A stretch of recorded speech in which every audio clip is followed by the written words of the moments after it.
notes then. Right, I'm just gonna crack straight on because I've had a few problems getting started. So let's just get rid of the window capture for now. I don't need that. Peace everyone. The box are out. And see these here. These 3 books here. At 3 separate times when my life's been destroyed completely. I've gone into a hostel where I've been on my own, nobody to talk to, and alright, just random wisdom, like, but things like the Hebrew alphabet. I love Hebrew. I've been learning Hebrew for quite a while.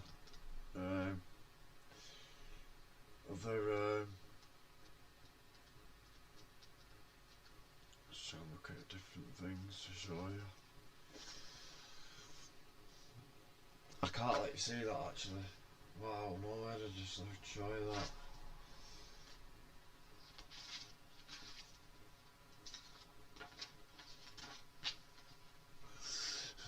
Bit of magic.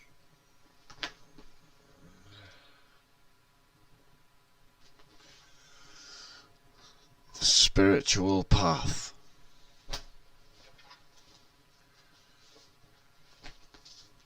Wasn't very spiritual, was it?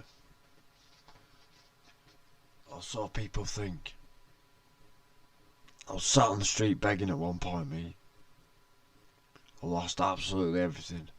Everything. I lost my kids. I lost my missus. I lost my house. I lost my job. I lost my business. I lost my van. I lost everything. I lost my workers. I lost everything and went from being like on the road to a millionaire to nothing in months.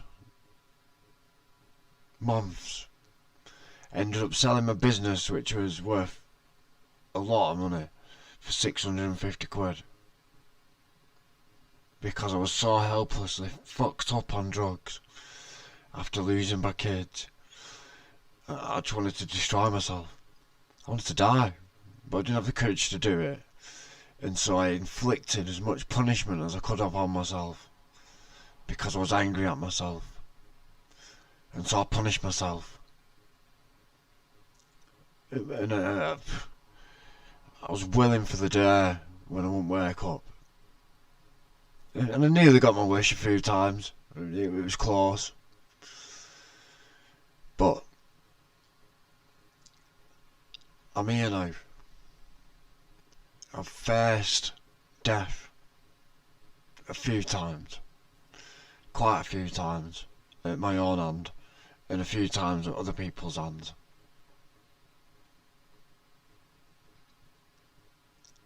And I don't think I'm unlucky. I don't think that my life's been an accident the way it has been. I believe that I inflicted most of it upon myself. And I believe that I've been a fucking idiot for a profound amount of my life. Stupid. I was hooked on religion and a criminal at the same time. They sort of go hand in hand. Christianity and criminality.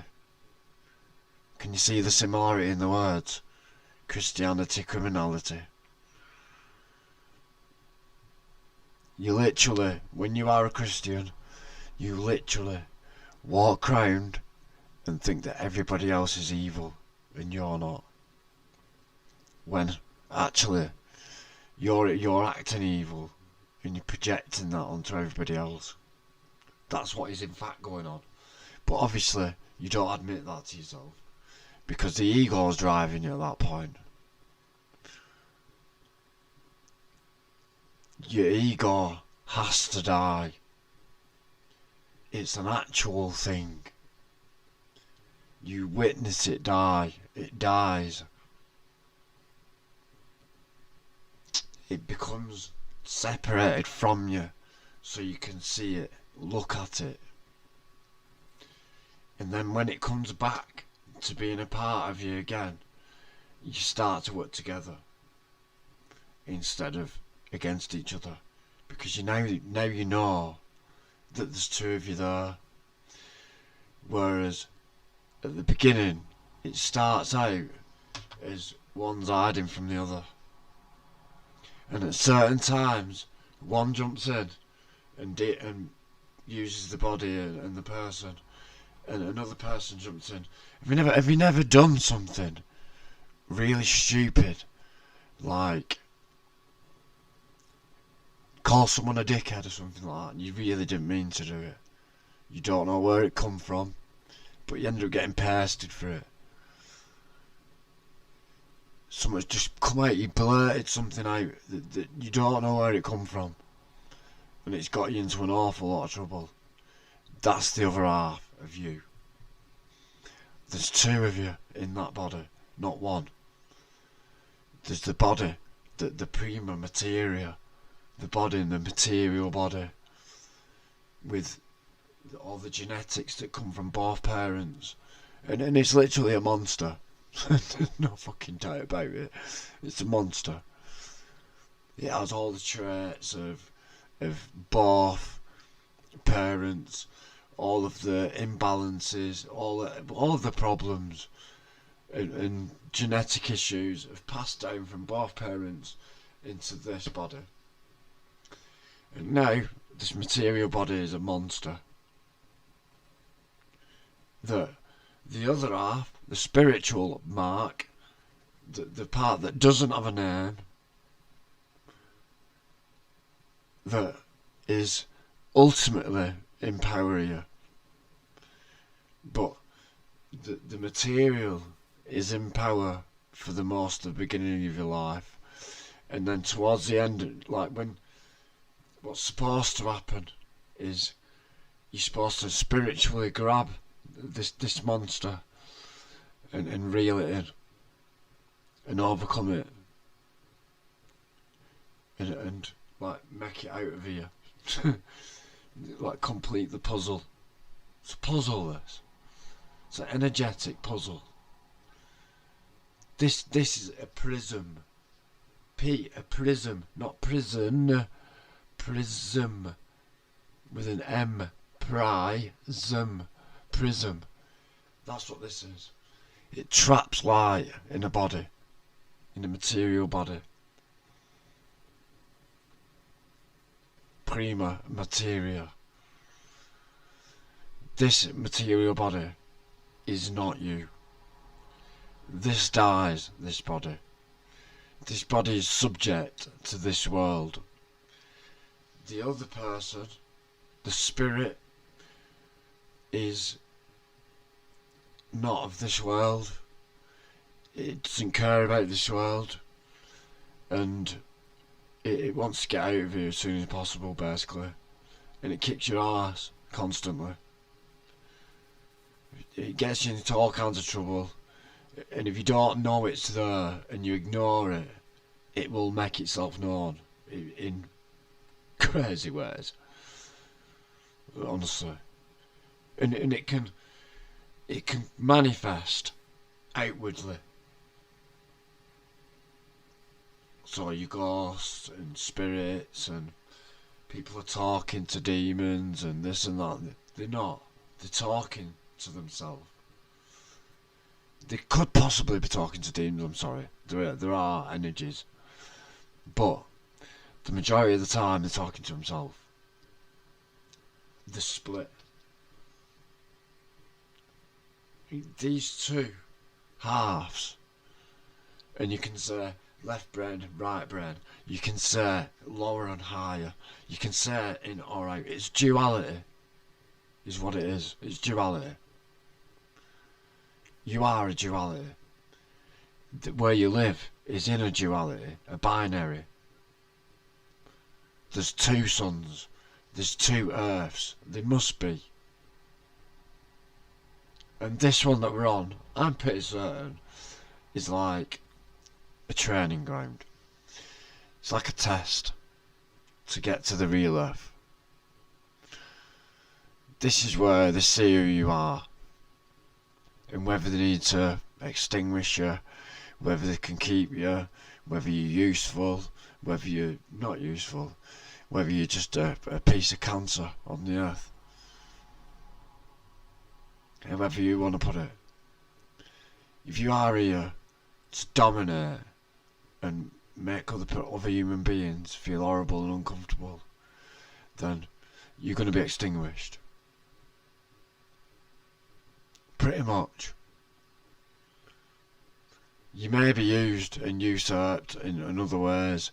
If your evil has a purpose, it'll be used. It'll be put to use. You will be put to use. You will have the fear of God put into you.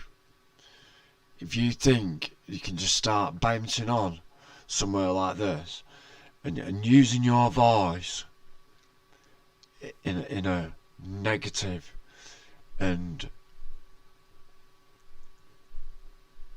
clever way, manipulative way.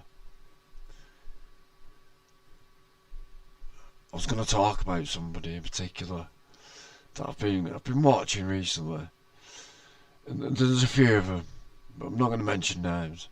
There's a lot of false prophets out there. Just let me get something straight quickly before I even get into the subject. I am not a teacher. I'm on a journey, me. I am on a personal journey myself. I'm discovering things, and what I discover, it wants to come out.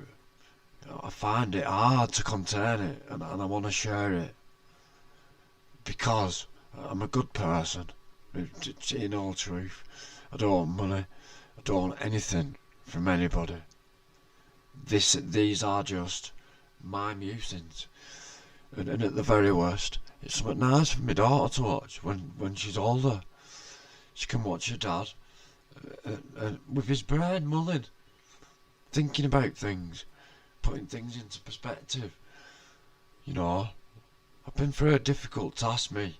I've smashed my life apart and put it back together so many times that I don't recognise the person that I was to begin with and the person now are two absolutely, totally different human beings. There is no difference between that human being and this one, other than the fact that we've got the same genetic makeup, but the spirit and the person are not the same. They're not. I've crafted this body into what it is. I'm a 45-year-old man. I'll tell you what it is, I'm about as fit as a 20-year-old. I look after this. I smoke. That's my downfall. That's my thorn. And I carry that. I'll suffer the consequences for that. But it's something that I own. I don't push it on anybody. I don't promote it. I hate it. I hate it. And when God's ready, he'll take it away. Because I can't do it. I can't deal with it myself. I'm sure many other people feel like that. It's just one of them things. I've grown up with it. I was ignorant when I was doing it. And the same with drug addiction. I was a cunt when I was on drugs. An absolute cunt. And a lot of people that know me from the early days don't want to know me no more. To dismiss me out of the life. Because I was a wicked person. Made no mistake about it. I was violent. I used to hurt people. I've done a lot of time in prison. And I wasn't a nice person when I was younger. I had no regard for anybody else. None. I didn't care about other human beings. I just wanted out of here. I didn't like it. I was suicidal. I was reckless. Absolutely reckless. I was brought up in care. I got put in care when I was about 13. My dad literally walked me into care when I was 13. cry my eyes out, like walk me, hoodwinked into a car. If you don't take him, I will literally kill him. So you have to, and they were like, you can't say stuff like that. And they were saying, listen, if you don't take him tonight, I will kill him. And they took it. The police did turn up. I don't know what. Obviously didn't get arrested, right? But it's not a nice thing to hear that stuff like that when you're a kid. And I had to suffer that. I had to suffer it. And I took it out on other people a lot for most of my life. I was angry. And I know how the world should be. And because I ain't got a lot of love in my life. I've lived in brutality all my life. And every time I find something good, it was taken away from me. Or I threw it away. You know, who knows. But I was broken. I was a broken person.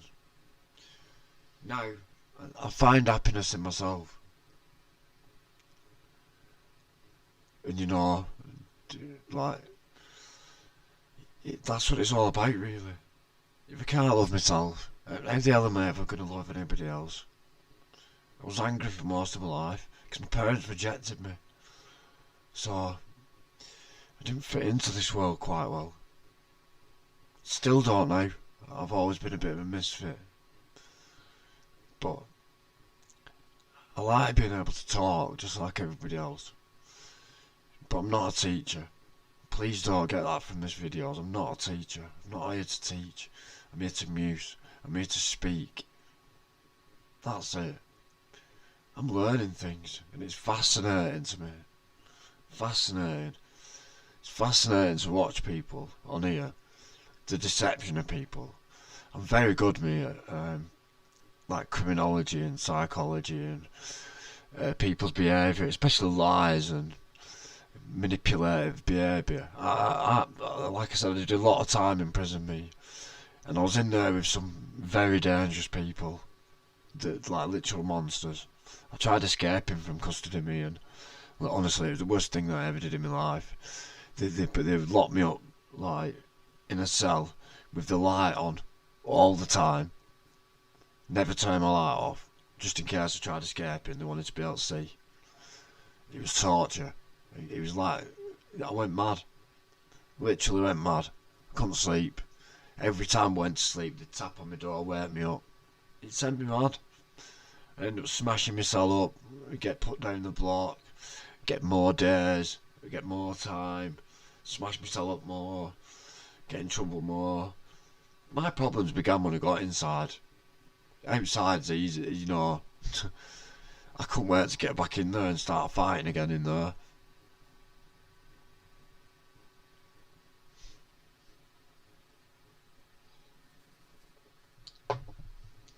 But my insides are good.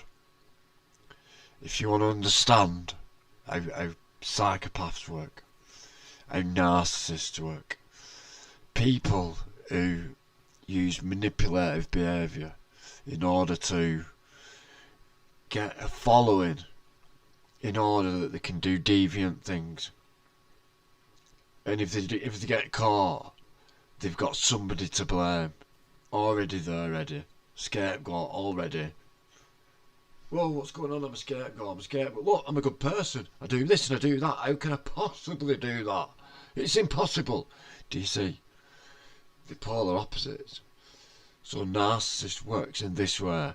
They are very, very highly intelligent. And I mean out this world intelligence. This guy called Simon, who I was on the cat earring in Strange Ways with, he'd cut his mate up, took some LSD, had tripped out and chopped his mate into pieces. He was a butcher. Killed his mate, butchered him, took all the meat off the bones, ground the bones up at work, like took them in work in a sack, ground them all up, put the meat in black bags and put it in a skip in the churchyard. I'm going to tell you a story about this guy because it's quite fascinating actually. Anyway, a couple of days later, he thought, do you know what, I'm going to go down to church and just check, check the bins have been took and nobody's sustained a crime, basically. So, anyway, potters off down to church. Gets to the bins. Sees one of the bin bags hanging out outside hanging over the side, and blood like coming down the side of the skip.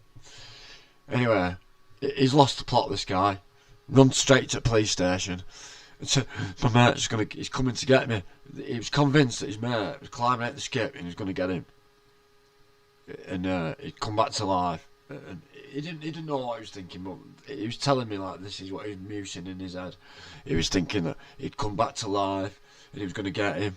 So he'd run to the police station, said to the coppers, "Look," and I've read this guy's statements. It's absolutely the truth. This, he's walked into the police station, to the desk sergeant, to the counter sergeant, sorry, at the front at the desk, like not actually in the station, but when you open front doors and you go in there's a desk where you see people. So he's gone in there and he said, "Listen, I killed my mate, I'm a butcher, I've chopped him up." And I spoke to this guy, I can understand why the copper thought, "You've been taking the piss." Because you look at this guy and you won't believe it. You won't believe it. He looked so nice. He looked like butter would not melt in his mouth. And when he told me what he'd done to his mate, it was like he was talking about cooking dinner, or washing the pots, or having a wash, or having a shower. It was a mundane thing, a task, just something he had to get through. But he talked about it in a third person, so he distanced himself from himself and explained it as a third person. To whether that's so he can analyse it properly, or so he can deceive himself that it was someone else. Anyway, the police didn't believe him. So, anyway, they've sent him on his way. He's gone straight to a solicitor's and said, "Look," he's told this solicitor, and the solicitor's been saying basically, and he said, "Stop taking the piss. You cut your fucking mate. What are you on about? There's nobody missing. No one reported missing. What are you on about?" And anyway, the solicitors said, "Take me to this churchyard then and show me where you've put your mate, and I'll believe you." Anyway, he's took the solicitor to the churchyard. He's walked like halfway across the churchyard with the solicitor. Stopped to it halfway. He's got them bins there, like potted over. The solicitor has walked over to the bins, got just up to the bins, like lifted the lid up a little bit like that, and then turned away like that, and straight away like he's on the phone. He's walked dead fast up to Simon like that, and he literally, like, honestly, must have been terrified, the solicitor. He drove Simon back to the station. Oh, sorry for mentioning his name, but anyway. He's drove him back to the station. They've gone in with solicitors straight away, they've arrested him, and obviously, like, they've sussed the crime out, but what an astounding... But my point is this. We don't want to believe that people can do these really horrible and evil things. We think the best of people automatically, because we don't want to believe that there's evil in the world. We know that it's there, but we don't want to believe that we are going to be confronted with it, and we live in denial of it. We do. Some of us walk past stuff. The Samaritan who walks past, if you heard the story of the Samaritan, where the people walk by on the other side of the road and ignore the person in distress. Most of the people do walk past and ignore. They do. Because they're in their own little life and they just want to get on with it. They don't want trouble.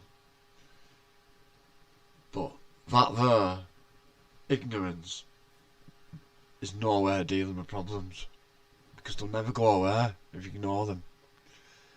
They'll keep repeating and repeating and repeating until you face them. You have to face them head on. Head on. It's the only way. They're there to teach you a lesson. If you don't learn your lesson, you will learn your lesson. Do you understand what I mean? Until it's literally rubbed in your face. And then you go, oh yeah. Oh yeah. Maybe if I'm dying in hospital, I shouldn't smoke. Why am I doing that stupid thing? If I'm doing something bad that's not serving me, why? Why am I doing that? These are questions that you want to ask yourself. These questions, these deep questions that open possibilities for greater learning. And to face fear. I used to be scared of spiders, mate. And I was looking at buying a tarantula the other day. And then 2 days later I seen a massive spider in an house I was working in and nearly ran across the room. So it just shows you, you know, it's okay to face your issues and that, but baby steps. Yeah. If you're faced head on with problems, you have to face them. You can't turn to the word ignore it, because it's there for you. If it's happening in front of you, it's happening in front of you for you to learn something. Nothing's an accident. People don't get accidentally strung into incidents or situations. Nothing at all is an accident, and everything might seem random and chaotic from where you're sitting, but outside of you in the greater structure and the web of us humans, the web of us connected together, not the internet, the real web, the real connection between us all. That's what's important. The real connection. Forgiveness. Understanding. Tolerance. Don't get angry. Anger destroys all your work. All your good work. You're back to square one if you get angry. Don't let anybody get you angry. And as soon as you say, I am not going to get angry, guaranteed something will come along that will try to make you angry. That's the way this works. Oh yeah? You think you're ready, I'm going to test you. And you're going to be tested. So every time that you resolutely say that you're going to do something, you make sure that you do it. Because this world makes sure that you hold up your bargains.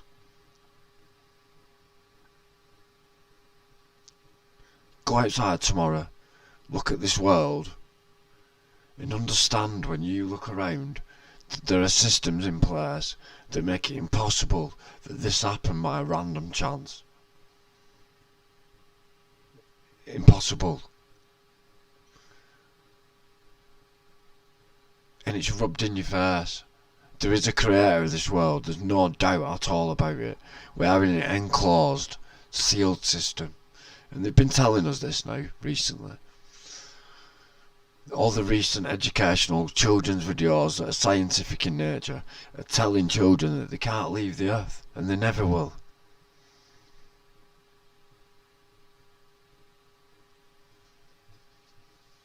So they're releasing the truth now. We're in an enclosed environment because we have an atmosphere. Atmospheres are artificially induced. Only. It's the only way an artificial atmosphere, and only way an atmosphere can be created inside another atmosphere, which they're calling space. We have to be divided by a filament. We have to be. Otherwise, it's not sealed and it's subject to the greater environment. So it's not. But obviously, it does exist because we're in it.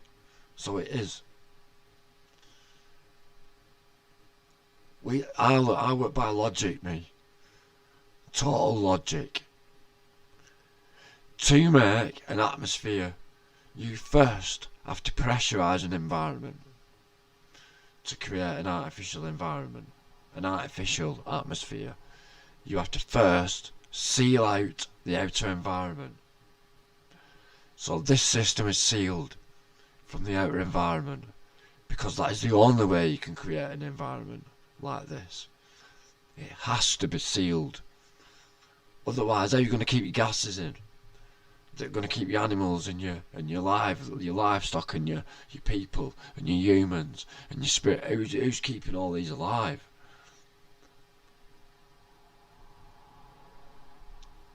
Who's providing for us?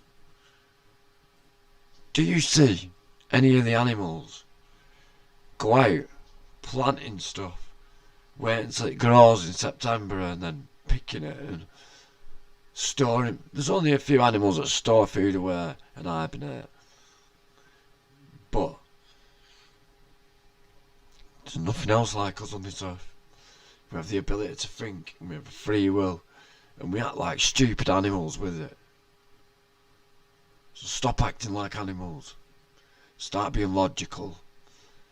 Animals get angry because they don't get what they want. Not everybody gets what they want all the time. That's just life. You fight for what you want.